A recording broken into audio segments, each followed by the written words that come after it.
Bonjour à tous, bienvenue aux entrevues du Portail Zen. Aujourd'hui, j'ai l'immense plaisir de rencontrer Mario Beauregard, qui est neuroscientifique, qui a un PhD et de l'Université de l'Arizona. Il est auteur des livres Du cerveau à Dieu et Les pouvoirs de la conscience. Aujourd'hui, on le rencontre parce que Mario a un nouveau roman, un roman de science-fiction, hein, on peut dire. Un mélange de science-fiction, spiritualité. Et réalité un peu. Oui. On peut le dire. Oui. Alors, ça s'appelle Expériencia, les milliards de visages de l'infini aux éditions Le Dauphin Blanc. Alors, bienvenue Mario, merci d'avoir pris le temps de venir au studio pour Merci me rencontrer. J'ai vu plusieurs de tes entrevues avec Lilou Massé. Alors, c'est extrêmement intéressant d'entendre ces entrevues et d'entendre tout ce que tu as découvert au niveau de tes recherches par rapport au cerveau, par rapport à la connexion à notre moi supérieur, au fait on va en reparler aussi dans une deuxième entrevue par rapport à ton manifeste sur le post-matérialisme. Et ça, c'est très intéressant aussi. Donc, on va commencer par parler de ton livre. Alors, Expériencia, en fait, c'est ton personnage principal. Oui. Et c'est un peu... on a l'impression qu'elle vient de l'au-delà, d'une autre planète un peu. Est-ce que c'est ça? Si ça marche bien, j'en fais une série, alors ça, je peux pas répondre à cette question-là. Intéressant! La réponse va venir. OK! C'est bon ça, j'aime ça. Oui. Alors, en fait, l'histoire, c'est que il y a un contact avec des extraterrestres qui débute en 1965. Oui. Et à partir de là, ce contact-là, il demeure par une extraterrestre avec un humain, un terrien. Et elle dit des choses à cet humain-là. Je ne veux pas trop dévoiler l'histoire, en fait, mais qui fait que ce terrien-là ne peut pas renier son existence. On peut dire ça comme ça. Et à cette suite-là, le personnage principal qui se met en place, Expériencia, et d'autres personnes vont aller dans différentes réalités de la Terre 500 ans plus tard. Bien, des réalités potentielles. Potentielles. Donc, c'est pas un voyage dans le temps comme on voit dans la littérature en science-fiction traditionnelle. Non. Mais c'est d'aller participer à une réalité qui pourrait advenir. Donc il y a comme deux scénarios possibles, au fond, dans le livre. Là. D'accord. Puis c'est deux scénarios qui sont tout autant probables l'un que l'autre. Et il y en avait plusieurs, là. Vous pouvez choisir parmi plusieurs scénarios. C'était super intéressant. Et est-ce que tu penses, ma question c'est, est-ce que tu penses qu'on a plusieurs réalités qui se passent en même temps à ce moment-là? Ben, on a plusieurs réalités possibles à l'état virtuel. Virtuel, donc ça ne se manifeste pas tout en même temps. Un peu comme les physiciens observent au niveau quantique, quand ils font des observations, ils disent qu'il y a plusieurs événements potentiels, virtuels, puis qu'il y en a un qui va être actualisé parmi toute une possibilité, ça peut être quasi infini. Oui, donc c'est un peu le même principe pour le livre. Puis l'idée aussi que le futur, il est construit à chaque moment, au fond. OK. Oui, c'est ça. Donc, selon toi, on n'a pas un futur préétabli. On a c'est au fur et à mesure, ce qu'on fait dans le moment présent va influencer notre futur. Oui, on peut faire des calculs de probabilité sur qu'est-ce qui risque d'arriver. Puis je pense que les gens qui sont les médiums qui voient bien dans le futur, ils sont capables de contacter les scénarios les plus probables selon les tendances actuelles. OK. Est-ce que dans tes deux probabilités de futur, dans ton livre, il y en a une vraiment un aspect beaucoup plus paradisiaque, puis un autre aspect beaucoup plus cauchemardesque. Ça, là, c'est à lire. Et puis, moi, ce que j'ai aimé, c'est les aspects où un coup en fait, pour être vraiment bien, puis dans un univers un peu plus paradisiaque sur la Terre, c'est d'être vraiment connecté à qui on est, notre moi supérieur. Et là, dans cette histoire-là, dans ce côté-là, les gens étaient vraiment connectés de cette façon-là. Oui. Toi, c'est-tu un contact que tu as eu? C'est-tu des expériences de toi que tu as? Ben, en partie, parce que moi, j'ai commencé à être conscient de ces contacts-là avec cet aspect-là de nous-mêmes. J'avais 7-8 ans. OK. Oui. Puis ça a transformé ma vie. Ça l'a influencé beaucoup. Ça a influencé tout le genre de recherche que j'ai fait par la suite. OK. Tout ce que j'ai écrit, tout ça. Donc, oui.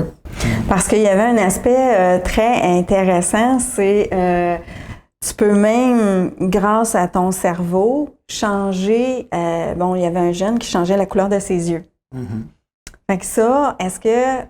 C'est sûr que là, on le sait qu'on peut pas. On a quoi, 10% qu'on utilise, 15% maximum pour certaines personnes du cerveau? Ah, ça, c'est pas si clair que ça, parce que en fait, c'est plus une légende urbaine. OK. Oui. Parce que la plupart des gens utilisent pas mal toutes les régions de leur cerveau et tout ça, mais peut-être pas de façon optimale. C'est ça la nuance à faire. OK. Il y a tellement de... Tu sais, on a comme 100 milliards de neurones. Il y a en moyenne à peu près 5000 contacts par neurone, entre les neurones. Donc, ça donne lieu à toutes sortes de combinaisons possibles. C'est énorme en termes de possibilités. OK. C'est dans ce sens-là que c'est pas tout utilisé. Ah, OK. Ouais. Parfait. Mais on utilise les différentes régions de notre cerveau. Donc, est-ce qu'on pourrait éventuellement travailler assez sur notre cerveau intérieurement pour changer certains... C'est sûr que physiquement, est-ce qu'on pourrait se guérir comme ça, j'imagine? Aussi, on peut déjà... Il y a déjà plusieurs études qui montrent que si tu regardes le livre avant, là, Les pouvoirs de la conscience, ouais. J'ai mis plein d'études là-dessus par rapport à ce qu'on appelle la neuroplasticité, qui est notre capacité à transformer le cerveau. On peut changer le fonctionnement des régions, optimiser le fonctionnement des régions, puis on peut changer la structure aussi, en termes de densité de matière blanche, matière grise. Parfait. On sait déjà ça. Super. On ne connaît pas la limite de ça. La limite, elle va fluctuer avec l'évolution de notre espèce, c'est sûr. Tu as dû t'amuser à écrire ces bouts-là, parce que en fait, c'est illimité, c'est tout ce que tu aurais pu mettre. Oui, mais c'est un processus... Pourquoi tu as choisi ça en particulier? J'ai pas choisi. Ça s'est imposé à moi pendant quelques années. Intéressant. OK. Dans quel sens? J'ai refusé de faire ça. Je me dis, moi, je suis scientifique. J'écris pas ce genre de truc. Non, c'est vrai? Non, c'est comme si j'ai reçu une commande. OK. De quel tu l'as senti? Ouais. Ah, oh, oui. Puis j'ai senti une pression pour faire ça pendant 2 ans. J'ai résisté pendant 2 ans.